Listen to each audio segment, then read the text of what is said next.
कई बार लोग एक क्वेश्चन पूछते हैं कि क्या हमें हीलिंग से पहले किसी की परमिशन लेनी चाहिए।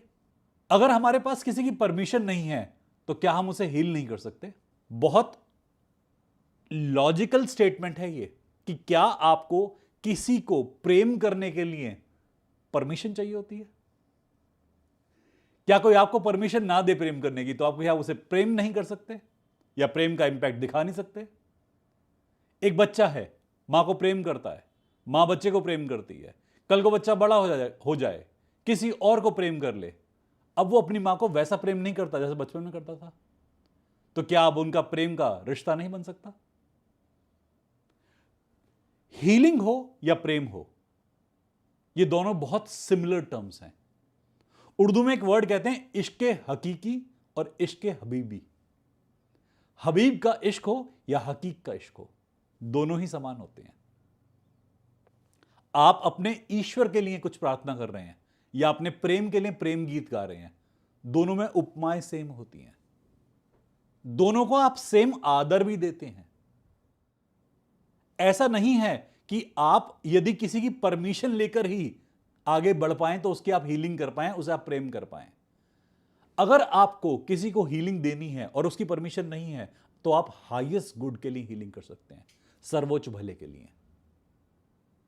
आप यह अफर्मेशन दे सकते हैं कि heal this person for the highest good, या फिर इस व्यक्ति की हीलिंग करें सर्वोच्च भले के लिए। और हम जितनी हीलिंग करते हैं वो हम सर्वोच्च भले के लिए ही करते हैं, क्योंकि हम कोई नहीं होते किसी के कर्मों में हस्तक्षेप देने वाले। एनर्जी की अपनी कॉन्शियसनेस है, एनर्जी को पता है उसे कहां जाना है। मुझे एनर्जी को सिर्फ एक बॉडी प्रोवाइड करनी है, एक एनर्जी का चैनल प्रोवाइड करना है। उसके बाद में इंसान के शरीर में जैसे जैसी ऊर्जा की रिक्वायरमेंट होगी, एनर्जी अपने आप काम करती जाएगी। हीलर्स का बहुत बड़ा रोल नहीं होता, बट हीलर का रोल सिर्फ चैनल प्रोवाइडिंग में होता है कि आप चैनलाइज कर सकते हैं एनर्जी को। अगर आप अपने तक यह सोचते हैं कि आप हीलर हैं, आपने हीलिंग करी, तो हीलिंग के साइड इफेक्ट भी आपके ऊपर हैं, इसके दुष्परिणाम भी आपके ऊपर हैं। अगर आप सर्वोच्च भले के लिए हीलिंग करते हैं, अपने आप को बिल्कुल कोई भी थॉट में एंगेज नहीं करते, विचारों से मुक्त होकर हीलिंग करते हैं, मैं, मेरा, मुझसे, ये इश्यूज आपके दिमाग में नहीं आते, तो आप बहुत अच्छी हीलिंग कर रहे हैं। मान लीजिए मैं आपकी हीलिंग करता हूं और मेरे दिमाग में लगातार यह बना रहे कि इस इंसान की हीलिंग मैं कर रहा हूं, तो मेरी ईगो इसमें इंप्लीमेंटेड है। अगर मान लीजिए कोई इंसान है, वो केवल शिक्षा इसीलिए ले रहा है कि उसने एग्जाम क्रैक करना है और कल को इस एग्जाम को क्रैक करने के बाद में एक नौकरी पानी है।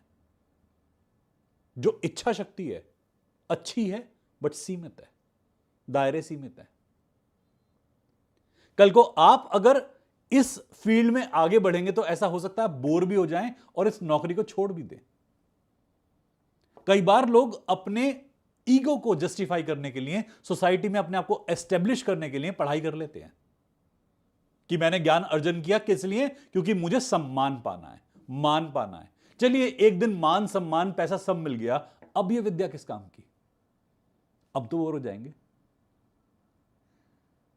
अगर हम सुबह उठकर केवल इस मोटिवेशन से पढ़ें कि हमें अपने आप को जस्टिफाई करना है, अपना होना जस्टिफाई करना है, और यह ज्ञान मेरी बढ़ोतरी के लिए है, यह ज्ञान मुझे और झुकाव देने के लिए है, मुझे और फ्लेक्सिबल बनाने के लिए है, मेरे अंदर अज्ञानता बहुत है, मुझे अपने अंदर की इस तमस को, इस अज्ञानता को इस ज्ञान प्रकाश से धोना है। आप जब ये मीनिंगलेसनेस पे आकर पढ़ाई करना शुरू करेंगे ना, आपकी पढ़ाई आपका गोल डिसाइड करेगी। हम केवल नौकरियां जीतना जानते हैं अब तक। अब जब नौकरी जीतने के लिए पढ़ते हैं तो बहुत जल्दी डिप्रेशन भी आता है, क्योंकि जितना भी काम करा मीनिंगफुल चीजों पर करा, मीनिंगलेसनेस पे काम नहीं करा, पर्पसलेसनेस पे काम नहीं करा। और जब हम बिल्कुल पर्पसलेस होकर केवल ज्ञान अध्ययन के लिए, अपने होने के लिए, या इन सब बातों से भी परे होकर केवल किसी चीज को समझने के लिए अध्ययन कर रहे होते हैं, सबसे बढ़िया अध्ययन होता है। आपके पास जब आप लाइफ में सेटिस्फाई हो जाते हैं सब चीज करते करते, और तब जब पढ़ते हैं तब आप ज्ञान को सही में समझते हैं। एक होता है ज्ञान को समझना और एक होता है ज्ञान को ढोना। ज्ञान को ढोते बहुत लोग हैं, ग्रेजुएशन, पोस्ट ग्रेजुएशन, उसके आगे की पढ़ाई बहुत लोग करते हैं।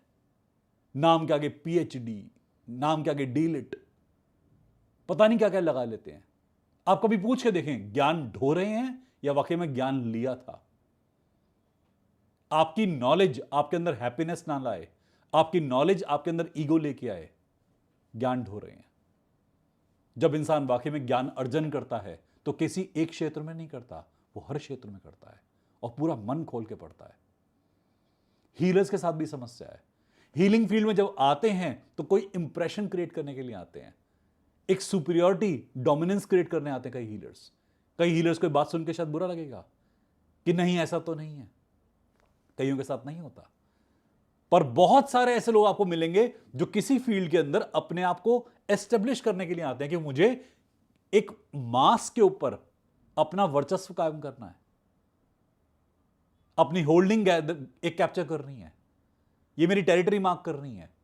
पर हीलर यहीं तक सीमित नहीं है, हीलर इससे बहुत आगे है।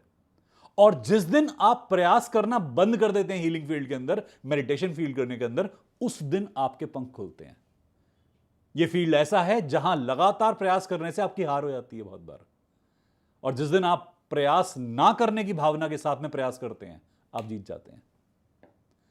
भावना की बात कर रहा हूं, प्रयास करने की नहीं।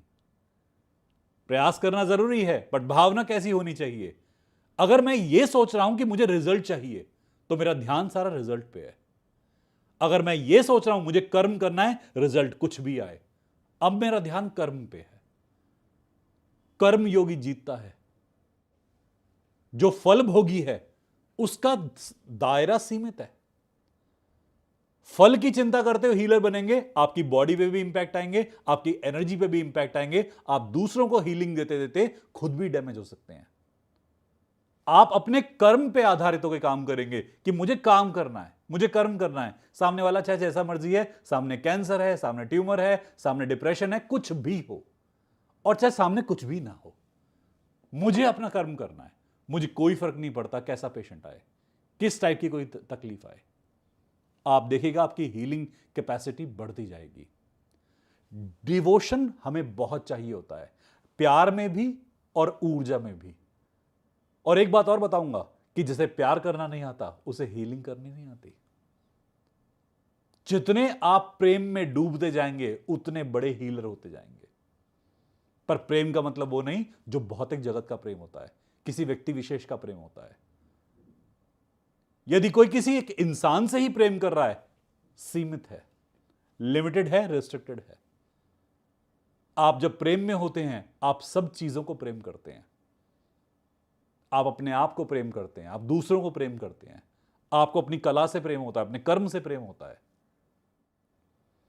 आप सुबह शाम का वेट नहीं करते, आप किसी इंसान का वेट नहीं करते, आप भूल जाते हैं सब कुछ। लोगों को लगता है समय, दिन, साल कैसे व्यतीत हो रहे हैं, आपको पता ही नहीं लगता। आपको लगेगा कि मैं तो बस अभी तो बात थी कि 1 साल पहले की बात थी, कहां चला गया 1 साल, क्योंकि आप डूब गए थे अपने कर्म में। कर्म करना सबसे इंपॉर्टेंट है।